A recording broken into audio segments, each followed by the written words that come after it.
On a grey afternoon in the winter of 1806, a horse came back to Martley Rectory without the man who had ridden out on it. The animal was a hunter, a good one, and it came up the lane from the water meadows and stood at the rectory gate with its reins trailing, and its flanks dark with wet, and the saddle on its back was empty. There was mud to its shoulder, the particular grey river mud of the Teme, which runs below the church at Martley, and floods the meadows every winter, and there was blood, though not much, on the pommel. Someone in the yard heard the hooves, and went out and caught the bridle, and stood there for a moment in the cold holding a horse that had come home alone, and understood, in the way that people in the country understand these things at once, that the rector was down somewhere out along the river, and that the afternoon had turned very bad. They found the Reverend James Hastings a while later, out on the low ground, where the Teme is fordable in dry weather, and treacherous in wet. His horse had stumbled crossing the river, and he had gone over its head, and he had struck his skull. He was alive, he was breathing, but when they lifted him and carried him back up the hill, to the rectory that his family had held for 10 years, and that the clergy of Martley had held, in one unbroken line, for something close to 500, the man they carried in through the old oak door was not, in any way that mattered, the same man who had ridden out that morning. And he would live in that house for another 50 years, and in all that time he would never be right again, and he could not be removed, and the parish of Martley would go on paying for a rector who sat at the foot of his own great staircase, and would not go up to bed. That is the story I want to tell you. It is not a ghost story, though there is a good deal in it that the village came to whisper about after dark, and it is not, in the ordinary sense, a crime, though there are corners of it where you feel the cold draught of one, and can never quite find the door. It is the true and documented case of a country rector who lost his mind on a riverbank in 1806, and of the ancient house that kept him for half a century afterwards, long after the man inside him had gone. If you are listening from Worcestershire, or from Shropshire over the border, or from anywhere in England, with an old rectory or manor near you that people still slow their voices to talk about, put the name of the place in the comments. These stories always seem to hold on longest in the parishes that would rather have forgotten them, and Martley, on the Teme, is one of those places. It is a pretty village now. It does not, on the whole, care to dwell on the 50 years it spent in the keeping of a rector who could not remember his own name. To understand what happened to James Hastings, and why it could not be undone, you have to understand the house first, because in this story the house is not a backdrop. The house is the thing that would not let go. Martley Rectory stands a little above the church, on rising ground on the Worcestershire side of the Teme Valley, and it has been the dwelling place of the priest of Martley for about 650 years.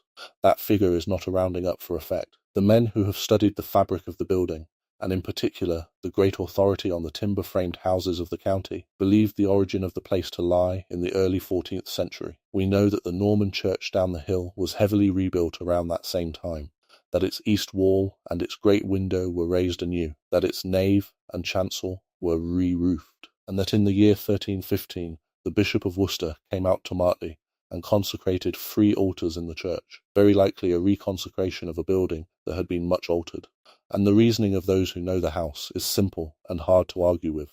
A renewed church deserved a renewed house for its priest. When they built the new Martley, they built the rectory to go with it, and the core of what stands today is that same medieval priest's house, hidden now, but not gone. That word, hidden, matters more in this story than you might expect, so hold on to it. Beneath its later skin, Martley Rectory is a medieval hall house of the classic kind. At its heart was a great open hall, a tall room rising the full height of the building, and at each end of that hall stood a cross wing, one to the north and one to the south, set a little apart from the central block. The northern wing held the solar, the private withdrawing chamber of the priest. The southern wing held the kitchen and its offices. The 2 wings were deliberately built standing off from the hall, and the reason was fire. A medieval kitchen was a dangerous thing, all open flame and grease and smoke, and you did not want it sharing a wall with the room where you lived and slept, and so they set it apart, and the same careful, cautious arrangement can still be traced in the pre-Reformation rectory at Aberley, a few miles off. These were not careless builders. They built for centuries, and they built against disaster, and it is one of the quiet ironies of this whole story that a house raised so carefully against the danger of fire should have kept its worst secrets so long by the hearth. But that was only the first thing about the house that does not quite add up. In those earliest days, the hall would have had no upstairs at all, The fire burned in a brazier in the middle of the floor, and the smoke found its way out through a louvre in the roof, and the whole household, priest and servants together, lived and slept in that one great smoky room, with the master withdrawing, in time, to the great chamber above the solar for a little privacy and a little warmth. You can still read the bones of this in the fabric. The screens passage that ran across the low end of the hall, from the west side of the house through to the east, survives as an entrance lobby to this day, and at the west end of that passage there hangs a door, a heavy, thick, iron-furnished oak door with its original wooden bolt still in it, which is very probably the main door of the original hall house. It is a strange thing to stand in front of. It is a door that people have been opening and shutting for the best part of 700 years. It has let in every rector of Martley, and it has let out every one of them who left feet first. And in 1806 it let in a broken man on a hurdle, and it did not let him out again for 50 years. For its first 2 centuries or so, the rectory kept that medieval shape. Then, at the very end of the 16th century, it changed, and changed for a reason that tells you a great deal about the England it stood in. The Reformation had allowed the clergy to marry, and a married clergy meant clerical families, and clerical families needed something a bare medieval hall could not give them, which was bedrooms. So at Martley they did the obvious thing and the clever thing. They divided the great hall horizontally, at half its height, throwing a floor across it to make chambers above, and to reach those new upper rooms they built a staircase, and not an ordinary staircase. They built it into the narrow 5-foot gap between the great hall and the northern cross wing, and they built it magnificently, with heavy turned balusters and Elizabethan strapwork roughly adzed by hand into the newel post, and it is to this day one of the treasures of the house. Remember that staircase. In this story it is not furniture. It is the place where a man sat down in 1806 and, in a manner of speaking, never got up again. The rectory kept that Elizabethan shape for about another 100 years, and then, at the Restoration, in the 1660s, the ownership of the living itself changed hands, and here we come to the 2 great families whose names run through this whole history. The right to appoint the rector of Martley, what the lawyers call the advowson, was acquired in the 1660s by the Vernon family, a junior branch of the Vernons of Hanbury,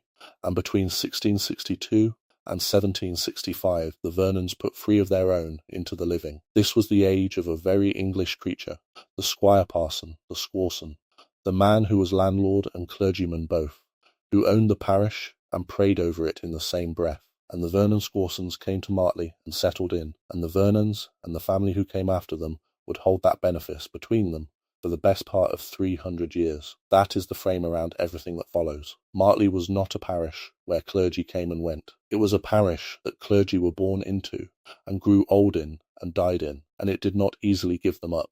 The first of the Vernon rectors, the Reverend John Vernon, reigned until his death in 1710, and it is to him, more than anyone, that the rectory owes its strange disguise, and one particular object that sits at the black heart of this house. It was John Vernon who filled in the space between the 2 old crosswings on the eastern front, and added a tall 3-storied gabled porch at each end of the screen's passage, giving the house something like the face it wears today. And it was John Vernon, in all likelihood, who did the thing that changed how the whole building looks and lies about what it is. He had the exposed medieval timbers on the outer walls covered over with a skin of brick, so that a house which is, in its very bones, a timber-framed medieval hall does not, at first glance, look anything of the kind. It looks like a comfortable brick parsonage. It is wearing, you might say, someone else's face, and a house that hides what it is under a borrowed skin is a fitting house for the story of a man who spent 50 years wearing the shape of a rector while the rector inside him was gone. And then there is the fireplace. The great hall at Martley has an overmantel above its hearth, and that overmantel is not, as you would expect, carved oak or moulded plaster. It is alabaster, pale and cold, and it is worked with the emblazoned arms of the Vernon rector, and if you know what you are looking at, it will stop your breath, because that slab of alabaster is the side of a tomb. It is the tomb side of the effigy of a medieval knight, Sir Hugh Mortimer, whose figure lies to this day in the church at Martley, close against the floor by the south wall of the chancel. At some point, the tradition holds, the Reverend John Vernon, restoring and improving his house, decided that the carved side of that knight's tomb would be better appreciated as an ornament over his own fireplace than left down in the church, and so he took it. He prized the tombside from the monument of a dead man, and set it above his hearth, and put his own coat of arms upon it, and in later years the arms of the rectors who came after him were added around it, so that the stolen stone became a kind of family album for the men who lived in the house. The knight, Sir Hugh, still lies in the church, but part of his monument is up the hill over the rector's fire, and has been for 300 years. There are other small, strange survivals in the fabric of Martley, the kind of thing that turns up when a house has been lived in continuously for 600 years and never gutted, and one of them is worth pausing on, because of what it tells you about the people who lived there. Somewhere in the 18th century, one of the little rooms above the hall was turned into a powder closet, a dressing room for the elaborate powdered wigs and hair of the Georgian age, and in the bedroom beside it there survives, built into the wall, a low step, on which, the tradition holds, the lady of the house would kneel and push her head through an opening in the partition, so that a servant waiting in the closet on the other side could powder her towering hairstyle without dusting the whole room white. It is a domestic detail, almost a comic one, a woman on her knees, poking her head through a hole in the wall to be powdered like a joint of meat. But it stays with you, in a house like this. For the same reason, everything in this house stays with you. It is a picture of a person half in one room and half in another, kneeling, with their head through a wall, in a building that has a way of keeping parts of people that the rest of them has left behind. I tell you this now, at the start, because it sets the temperature of the place. This is a house whose most treasured ornament is a piece taken from a grave. It is a house that hides its true self under a coat of brick. It is a house built to last 1,000 years by men who feared fire above all things. And it is into this house, in the winter of 1806, that they carried the Reverend James Hastings, with his skull cracked open, and it is this house that kept him. The Hastings had come to Martley in 1796, 10 years before the accident, and they had come from a distance and by a roundabout road. When the Vernon line ran out in 1770, the Advowson passed to the Dunn family of Gatley Park, over near Leominster, who supplied a single rector, the Reverend Thomas Dunn, who held the living from 1770 to 1795. And after Dunn came the second great dynasty of this story, the Hastings, out of Chipping Norton in Oxfordshire, a family who would put 5 generations of their own into the rectory of Martley and hold it, father to son, nephew to uncle, until the middle of the 20th century. The Reverend James Hastings, the man the horse came home without, was the first of them. Before Martley he had been rector of Bitterley, over the Shropshire border, another living the family owned, and it was while he was at Bitterley that his son Charles was born, in Ludlow, in 1794. Keep the boy in mind. He matters more than anyone else alive in this story, and he was 12 years old when the world came apart. James Hastings sold the Bitterley Advowson, moved his family into the old rectory at Martley in 1796, and settled into exactly the comfortable, sporting, prosperous clerical life the place was built to hold.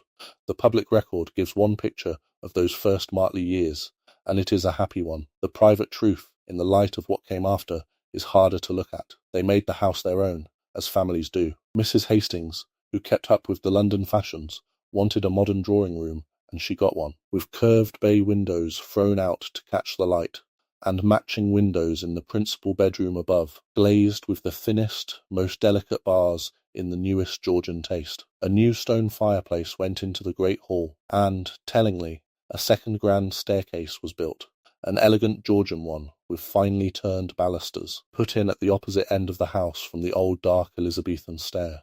It is as though the family wanted a bright new way up into their bright new rooms, and wanted to leave the ancient stair, with its heavy adze newel and its centuries of use, standing quietly at the other end of the hall like an old relation nobody quite likes to move. That is where James Hastings would end his mind. Not at the top of the fine new stair his wife had built, at the foot of the old one. James Hastings was a hunting man.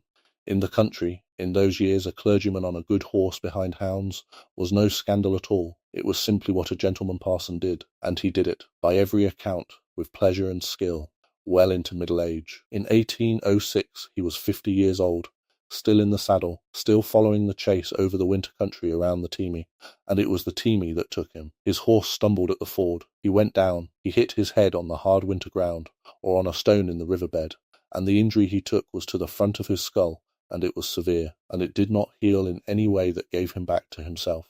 They brought him home dazed and confused, and at first, no doubt, the family told themselves what families always tell themselves, that he was concussed, that he needed rest and quiet and dark, that in a week or a month he would be his old self and back on his horse. But he did not come back. Something in the machinery of the man had been broken past mending, and the first sign of it, the small and terrible sign that the household could not talk their way around, was this: he would not go to bed. He sat down at the foot of the great staircase in the hall of his own house, and he refused to go up. His family reasoned with him, pleaded with him, and he would not be moved. He sat there at the bottom of the old dark Elizabethan stair in the great smoky hall that had been the beating heart of that house for 500 years, and he would not climb it. Whatever had been struck out of him on the river-bank, it left him tethered to that spot, to the foot of those stairs, unable or unwilling to make the ordinary journey up to his own bed that every soul in that house had made every night for centuries, and only one person in the world could move him, not his wife, not his servants, not the doctors who came, only his son. The boy Charles, 12 years old, was the one member of the household who had any influence with his shattered father, the only one who could take the broken man by the arm and coax him up the stairs at the end of the night. Picture that, because the record asks you to. A great cold hall, a fire dying in the alabaster hearth, with a dead knight's stone above it, a 50-year-old man sitting at the bottom of a staircase he will not climb, and a boy of 12 leading his own ruined father up to bed, night after night, in the dark. The first irregular detail in this case is not a bloodstain or a locked door. It is a father who will not go upstairs, and a child who has to take him. And here the story stops being a private family tragedy and becomes something colder and stranger, because of a problem that had nothing to do with medicine, and everything to do with the law. James Hastings was mad. The documents of the day used exactly that language, the blunt, legal language of the time. The papers refer to him, without softening it, as a lunatic, but he was still, in the eyes of the church and the law, the rector of Martley.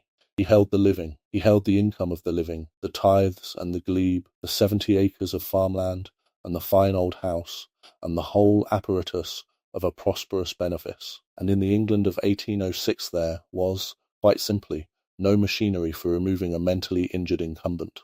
A rector could resign, a rector could die, but a rector who had lost his reason and could neither resign nor administer his parish, nor be lawfully turned out of it, existed in a gap in the system that nobody had fought to close. And so James Hastings stayed. He remained the rector of Martley, in name and in law and in the parish register, for the rest of his life. And the rest of his life was very long.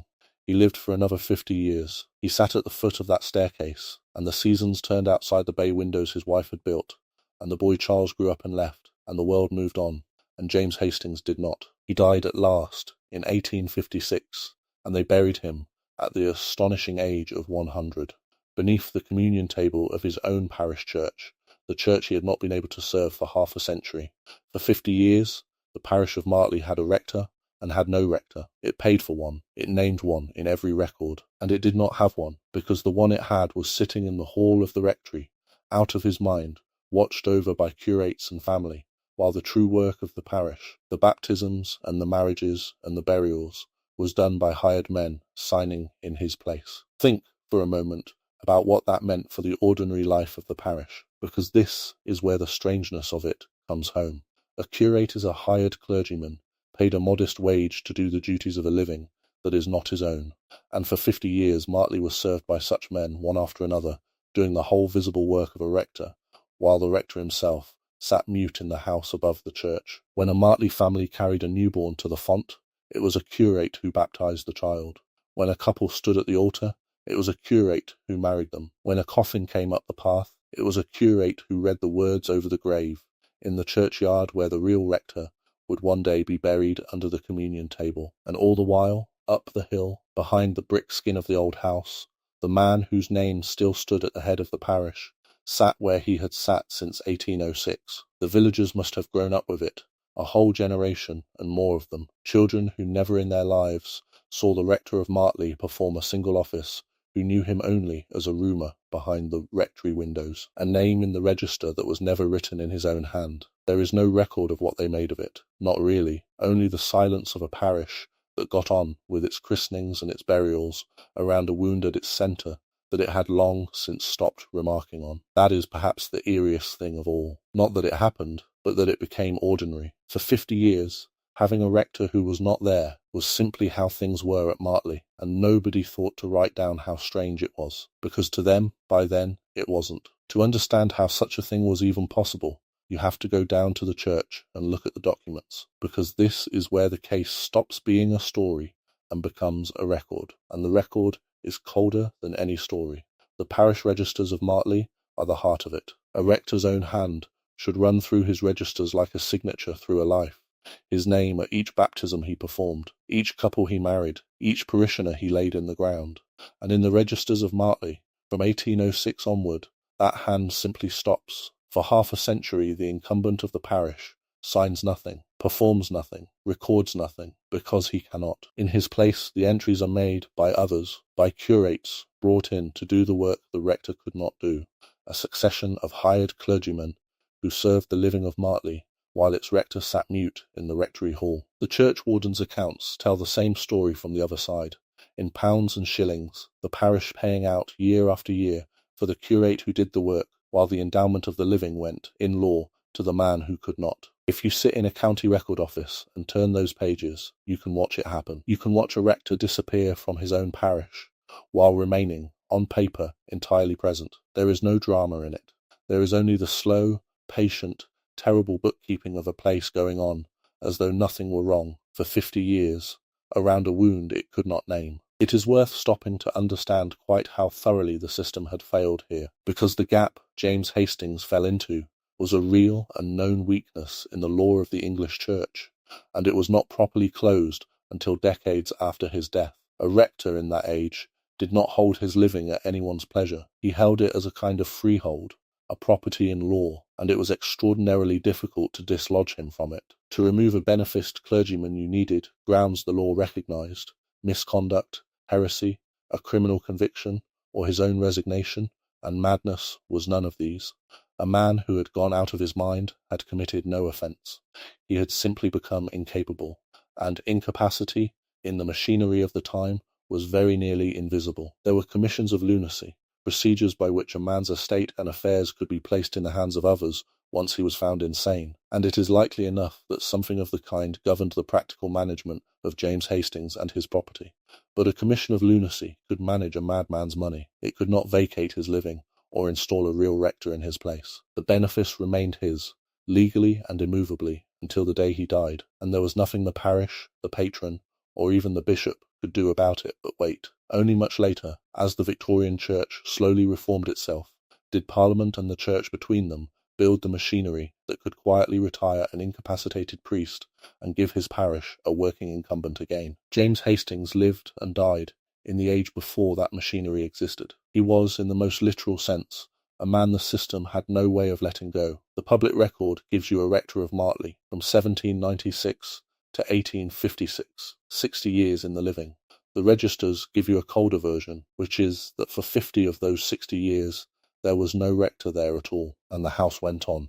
This is the part that gets under the skin if you let it. The house did not change. The great hall stood, with the stolen tomb stone over the fire. The two staircases stood, the bright new Georgian one, and the old dark Elizabethan one at the foot of which the master sat. The 70 acres of glebe were farmed, because the rectors of Martley had always been as much farmers as parsons, and somebody had to bring in the hay, whether the rector had his wits or not. The curates came and went, the seasons turned, and in the middle of it all, for 50 years, sat a man who had ridden out one winter afternoon, and never, in any way that counted, come home. The village, of course, knew. Villages always know. And this is where the documented history begins to shade, at its edges, into the thing the documents will not say. Because a great house with a mad master in it, a house that hides its true face under brick, and keeps a dead knight's tomb over the hearth, is exactly the kind of house around which a parish builds its quiet, careful, after-dark stories. Nobody wrote those stories down, or if they did, the pages have not survived, and I am not going to pretend to you that they are fact. But you do not need a ghost to feel the cold in this case. You need only stand in that hall and think about the 50 years. To understand why the whole thing mattered, and why the shape of it would stamp itself on the rest of the rectory's history, you have to go back to the one person in it who came out the other side, and made something of the horror that had shaped him. The boy who led his father up the stairs was Charles Hastings, and Charles Hastings did not vanish into the wreck of his family. He grew up. He left Martley. He went into medicine, and he rose in it, and he became one of the most distinguished doctors of the 19th century, a physician of national standing, and in 1832 he founded the Association of Provincial Medical Men that would grow, in time, into the British Medical Association, the body that still speaks for the doctors of this country today. He had trained in the great world beyond the valley, walked the wards, taken his medical degree, and settled in Worcester, the county town not far from the parish where his father sat silent. And it was from Worcester, in 1832, in a room at the infirmary there, that he gathered a handful of provincial doctors and founded the body that would carry his ambition down the generations. He wanted medicine to be a profession and not a trade, wanted knowledge shared instead of hoarded, wanted the ordinary practitioner in the ordinary market town to have the learning and the standing of the London grandees. He built the association that became the British Medical Association out of exactly that conviction, and he was knighted before the end for it, and Worcester remembers him still as one of its own. Sir Charles Hastings, they made him in the end. And it is impossible to look at that life, that lifetime spent trying to bring order and care and science to the treatment of the sick and the suffering, without going back to a cold hall in Martley and a 12-year-old boy taking his broken father by the arm. The man who wrote the fullest account of this house, its last resident rector, asked the question directly, and I think it is the right question, and I think it has no answer, and that is exactly why it stays with you. Did the whole of that great medical life, the association, the reform, the care, have its origin on that one dark winter's day in 1806, when tragedy fell on a happy and fortunate family, and a child discovered that he alone could reach a mind that everyone else had given up as lost? We cannot know, but it is the one bright thread that runs out of this dark house, and it is worth holding on to, because there is not much else in the story that ends well. James Hastings died in 1856, and the living passed, as it had a way of doing at Martley, to his own blood. His son, Henry James Hastings, already an elderly man himself, already, for 25 years, the rector of the little daughter parish of Airlie Kings nearby, took up the family living at last. He was a man of some standing, a writer and a preacher, chairman of the local bench of magistrates who sat at the 100 House at Great Whitley, and his one lasting mark on the old house was underfoot. He tore up the worn red quarry tiles of the great hall, the floor his mad father had sat on for half a century, and laid down instead a great expanse of Victorian tiling, patterned and glazed, fine specimens of the Broseley kilns, which spread across the huge room and out into the lobby and the anteroom of the library beyond. It is tempting to read something into that, a sun covering over the floor his father had haunted. But perhaps it was only a Victorian's taste for something new, and the worn red floor had simply had enough of the traffic of 50 strange years. Henry James died in 1875, and the living passed again down the same line, to his son, the Reverend John Parsons Hastings, the third of the Hastings rectors, who held Martley until 1907, and was remembered for a generation afterward by the old people of the parish. A grand Victorian figure, this one, with a long white beard and white hair worn down to his coat collar, who rode out in his carriage to take his place on the magistrate's bench at Great Whitley, and to preside over the board of guardians at the workhouse, a man in whom the whole idea of the Victorian Squawson, the parson who was also Lord and Justice and Master of the Poor, reached its full and confident height, and after him his son, James Francis Hastings, the fourth of the line, who had already been helping in the parish for years, cycling out faithfully to serve the tiny neighbouring church of Shelsley Walsh from his own house, called Ivy, in the village. He took up the family, living in 1907, and for him the old rectory was tidied and refurbished, and made ready one more time, and then, remarkably, it was scarcely touched again for more than half a century. James Francis Hastings is the one I find easiest to like and the hardest to think about, given where it was all heading. He was, by every account, a thoroughly attractive man, a horseman and a sportsman and an athlete, and a keen bell ringer, a campanologist, and a devoted local antiquarian who loved the old house he had been born to. He farmed the 70 acres of glebe from the fine range of old barns that flanked the rectory garden, because a Martley Rector farmed. That was simply the tradition, and his wife made beautiful grounds around the house, and the west lawn was reckoned one of the finest bowling greens in the whole county, good enough that championship matches were played on it. There survives a scrappy engagement diary from those years, and it is the most touching document in the whole file, because it records not tragedy, but its opposite, the small, warm, ordinary pleasures of a country clergyman's life at the very end of an age. Mr. Monaghan of Vichamford comes to lunch. There are Bible classes on the hillside and at Drury Lane. There is tea with the squire's wife, Mrs. Nash, at the Noak. There is tennis over at Shrawley or at Suckley, and in the evenings the village people put on amateur Shakespeare in the rectory hall, in that great room with the dead knight over the fire, and the rector himself took part, though he could never, the diary admits, quite remember his lines. It is the bell ringing that lingers, somehow, out of all of it. A campanologist is a man who has given himself over to the mathematics of bells, to the long, patterned, changing peals that an English tower can ring for hours on end, method after method, each bell moving through its ordered place in the sequence and back again. And there is something almost unbearably apt in a Hastings of Martley, the last confident master of that old sporting clerical world, standing in the tower of the church below his own ancient house, ringing the changes over a valley his family had held for 150 years. The bells of a country church mark the whole shape of a life in that kind of parish. They ring for the christening, and they ring for the wedding, and they toll, slow and single, for the funeral, and a man who loved them, as James Francis Hastings loved them, was a man ringing, though he cannot have heard it that way, for the end of his own family's long tenure of the place. The peals he rang so carefully were the last full peals of the Hastings age at Martley. After him the pattern breaks. These were the halcyon years, the last golden afternoon of the country church of England, and everyone in the story seems, at some level, to have known they could not last, and they did not. The 20th century came, with its 2 world wars and its long grinding inflation, and it did to the country parsons of England what it did to the country houses, which was to price them out of their own lives. At Martley the family held on longer than most. There were resources enough to keep the old pattern going until at least 1939, help still in the house and garden, wood enough on the glebe to keep the huge fires roaring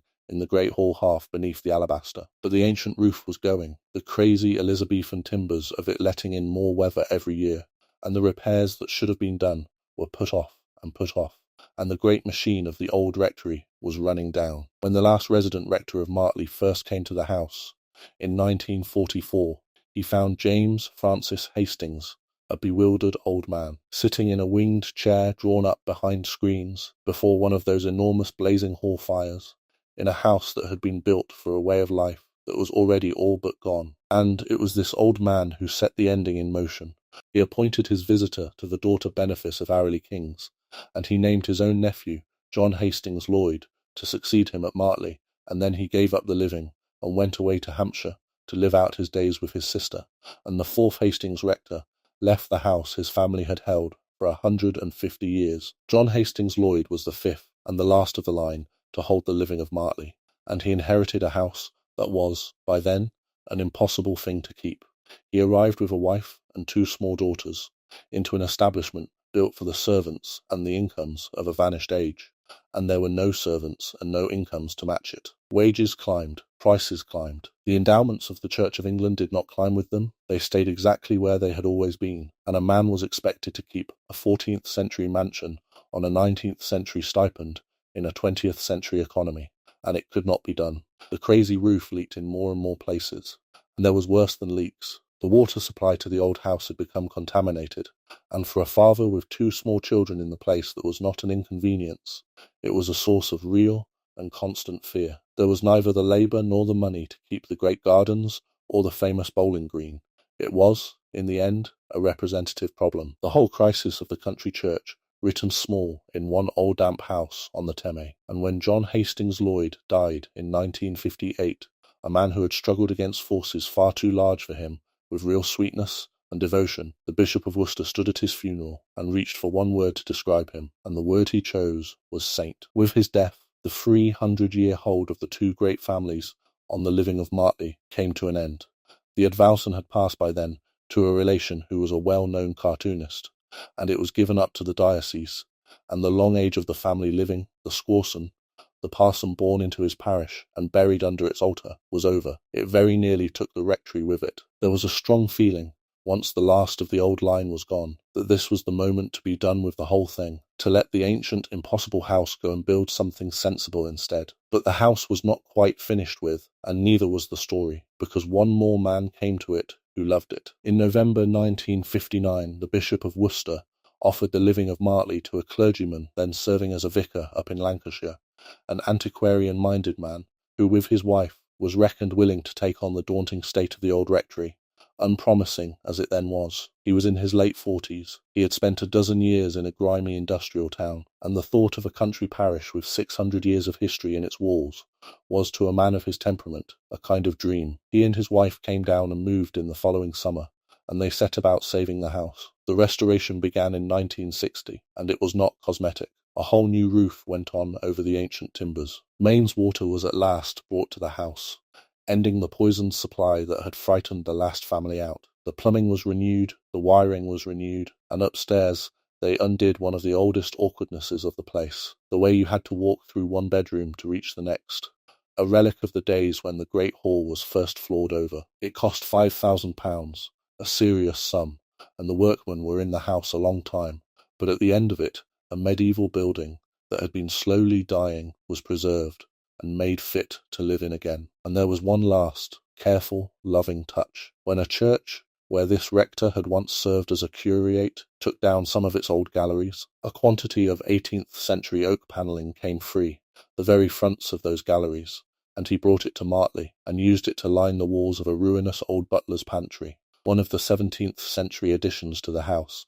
and turned that dead and derelict corner into a warm, panelled dining room. It is a small thing, but it is the opposite of what John Vernon had done 300 years before. Vernon took a piece from a grave to ornament his house. This man took cast-off panelling and gave a dead room back its life. For 13 years he lived there, in what he understood perfectly well to be a rare privilege, the tenancy of one of the oldest continuously inhabited parsonages in England, a house that had sheltered the priests of one parish, without a break, for something close to 650 years, and then, at his retirement in the early 1970s, the whole question of Martley Rectory went, as he put it, into the melting pot, and this time there was no reprieve. The diocese tried and failed to find a way to keep a clergyman in the place, and the authorities came, at last, to the conclusion that had probably been true for a century, and that everyone had been putting off, which was that the old rectory was, in the plain modern sense, an anachronism, a house from one world stranded in another, and that the time had finally come for Martley to face the 20th century and let it go. Permission was granted to build a new, sensible, modest rectory in the walled kitchen garden, and the ancient house was put up for sale in the autumn of 1973 as a private residence. After 650 years, the priest of Martley moved out of the house that had been built for him, and a great unbroken chain, one of the oldest of its kind in the country, quietly came to an end. So what are we to make of the Reverend James Hastings and his 50 silent years at the foot of the stairs, when you gather the whole of it? The riderless horse, and the cracked skull, and the empty registers, and the century-long life, and the 100-year-old body under the communion table, you are left, as you so often are with these old cases, with 3 ways of reading it, and not one of them closes the door all the way. The first reading is the ordinary one, the medical one, and it is almost certainly the true one, and it deserves to be said plainly and with respect, because a real man suffered here. James Hastings sustained a severe head injury in a fall in 1806, an injury to the front of the skull, and in the medicine of our own time we would recognise the likely result without much difficulty. A blow of that kind can shear and bruise the frontal lobes of the brain, the very seat of a person's judgment, personality, and drive, and it can leave the body alive and the reason and the will profoundly and permanently changed.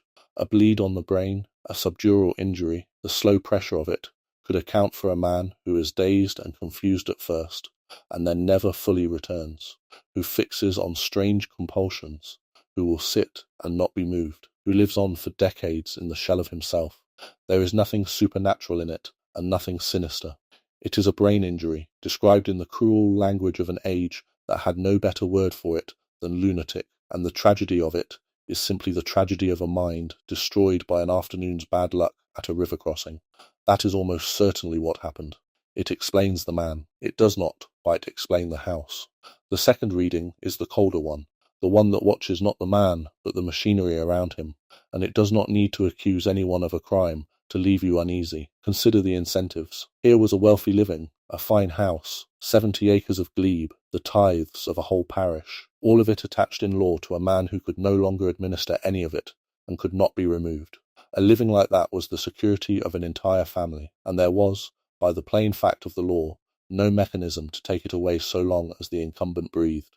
Is it any wonder that a family in that position kept their rector quietly at home for 50 years, watched and fed and out of sight, while curates did the work and the endowment stayed in the family's keeping? There is no allegation here, and no evidence of one, and I want to be careful about that, because these were real people, and this is real history. But you cannot read those 50 years of empty registers, that half-century of a parish paying for a rector it did not have, without feeling the weight of the arrangement, and understanding that a broken man in a locked-away room can be, to the people around him, worth a very great deal alive. The house did not only shelter James Hastings. In a hard sense, it needed him to go on breathing. And then there is the third reading, the one nobody put in writing, the one I can only gesture at, because the moment you say it plainly, it becomes the cheap thing this story has spent all these words refusing to be. It is the reading that pays attention not to the man and not to the family, but to the house itself. Because look at what the house is. It is a building that hides its true nature under a false skin of brick. It is a building whose half is ornamented with a piece stolen from a grave, the tomb side of a knight who still lies incomplete in the church down the hill. It is a building that took its priests, one after another, for 6.5 centuries, and held them, father to son, and buried them under its own altar, and did not let them go until the modern world at last reached in, and prized the last of them out, and into the middle of that ancient, patient holding place in 1806 came a man who fell on the riverbank, and could not afterward climb the stairs to leave the hall. He sat at the foot of the old Elizabethan stair, the treasure of the house, the oldest way up into it, and he would not go up, as though something in that hall had reached out and set its hand upon him, as though the house, which keeps its priests, had simply decided to keep this one where it could see him, and it kept him for 50 years. And when you have stood in that hall under the dead knight's stone, and thought about the man at the foot of the stairs, you understand why the third reading is the one the village never quite said out loud, and never quite let go of either. I am not asking you to believe the third reading. I am telling you that of the three, it is the only one that accounts for the house, and that the house is the thing that will not leave you alone.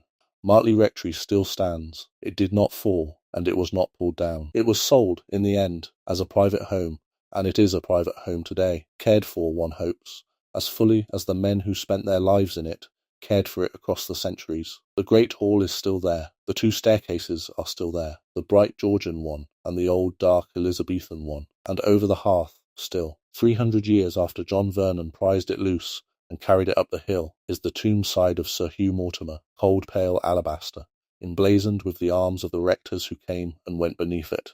The house keeps its secrets, now behind the privacy of a family home, and that is right, and I will not point a camera at anyone's front door. But go down the hill, into the church if you are ever near Martley on the Teme. The building is old and quiet, and worth the visit for its own sake, and there, against the south wall of the chancel, closed down against the floor, you will find the effigy of a knight, Sir Hugh Mortimer in alabaster, lying where he has lain for the best part of 700 years. Look at him closely. Look at the side of his tomb, the great flat carved panel that should run the length of the monument, telling his rank and his family, and his standing in cold-worked stone. It is not there. It was taken, long ago, up the hill, to warm a rector's hall, and that, in the end, is the truest image this story has to give you, and the coldest. A knight in a country church, lying incomplete, missing a piece of himself, waiting 300 years for a return of something that is never coming back, and across the churchyard, up the rising ground, in the great hall of the oldest inhabited rectory in England, that missing piece set over a hearth where the fires have long gone out, in a house that took its priests and held them, and took one broken man in the winter of 1806, and would not let him climb the stairs, and holds him, some in the village will still tell you, at the foot of them yet.